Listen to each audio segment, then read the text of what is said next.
man who is no stranger to being the first down Bray Hill, except this time on the Steadplan Racing CB350.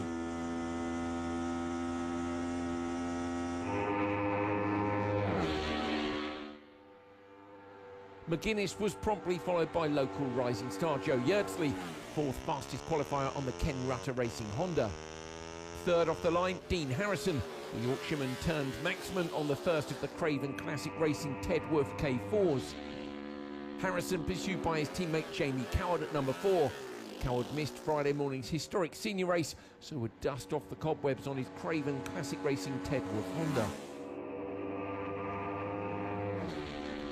And fifth off the line, marksman Michael Evans, surely the pre-race favourite after he set the fastest time in qualifying, almost 20 seconds ahead of anyone else with a time of 21 minutes 36 seconds, 104.760 miles per hour. A gap at number 6, and so Adam McLean on the Flitwick Motorcycles by Melbury Racing Honda set off next at number 7. And number 8, Davey Todd, teammate to McGuinness in the Steadplan Racing camp for this encounter. Next off the line, number 9, Dan Sale, an 8-time TT winner as a sidecar passenger, but now taking the reins of two-wheeled machinery.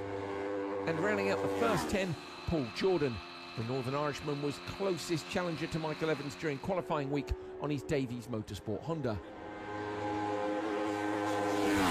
As McGuinness rounded the petrol station at Union Mills, number 12 Harley Rushton left the line. The Yorkshireman won this class 12 months ago. Next to leave the line was Michael Sweeney, hoping to break into the top 5 after his 6th place finish in the earlier senior race. Then it was Alan Oversby, fighting fit following a crash during the lightweight race earlier in the week. And the first non-Honda was number 15, Sean Anderson, riding the German DKW 250. One timing sector down, Joe Yeardsley had already closed the gap to John McGuinness. But even faster than Yeardsley was Dean Harrison, who despite leaving the grandstand 20 seconds after McGuinness, was closely following the leading pair on the road. Faster still were qualifying's top runners, Michael Evans and Paul Jordan. The number 5 Honda of Evans taking the early lead by 7.5 seconds from Jordan's number 10. Jamie Coward came through in 4th, 3 seconds away from the podium places. Further down, the number 19 Honda of Maurizio Bottalico would make a surprise appearance in the top places, winning 7th through Glen Helen behind Dan Sale. By Belaf, Harrison had overtaken Yeardsley as the leader on the road, closely pursued on the road by Michael Evans, the race leader. But drama for Evans, the Manxman stopped at Belaf Bridge with a mechanical issue. And when Paul Jordan crossed the timing beam at Belaf on number 10, it would all change. The Magga Feltman leaping to the lead of the timesheets by 0.8 of a second, 1.9 seconds covering the top 3 after a third of the lap. The first rider through Ramsey, Dean Harrison, had the difficult task of judging the road conditions, but that showed no sign of slowing him down. Staying close to the race leader Paul Jordan, the gap just 3.1 seconds as they commenced the run up the mountain. With Michael Evans' retirement, Jamie Coward inherited a podium spot come the halfway point in this short one-lap sprint. Further back, a battle began to form. Joe Yeardsley sat in 4th position, but closely followed by Davey Todd and Dan Sale, just 5 seconds separating the trio.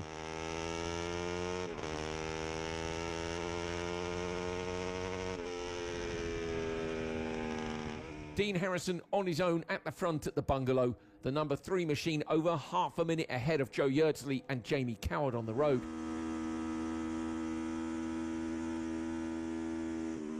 John McGuinness was unable to repeat his pace shown in the earlier senior race and was in a lonely 12th place, being pursued by the leader Paul Jordan, the number 10 Davies Motorsport Honda, stretching his advantage to 8 seconds as he looked set for his maiden win around the TT course.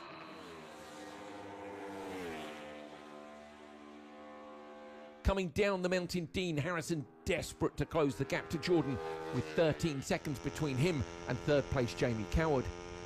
In the battle for 4th place, Joe Yeardsley was hanging on to the position from Dan Sale, with Adam McLean and Davey Todd all hunting for a place just off the podium. The first man across the finish line would be Dean Harrison with a 103.179 mile/hour lap, leaving crowds looking out for the number 10 bike further behind. And indeed, Paul Jordan crossed the line to claim his first win on the Isle of Man TT course, completing the 37 3/4 mile lap 9 seconds faster than his rival. Completing the podium, Jamie Coward finished all by himself, some 20 seconds back from his Craven Classic Racing Tedworth teammate in second.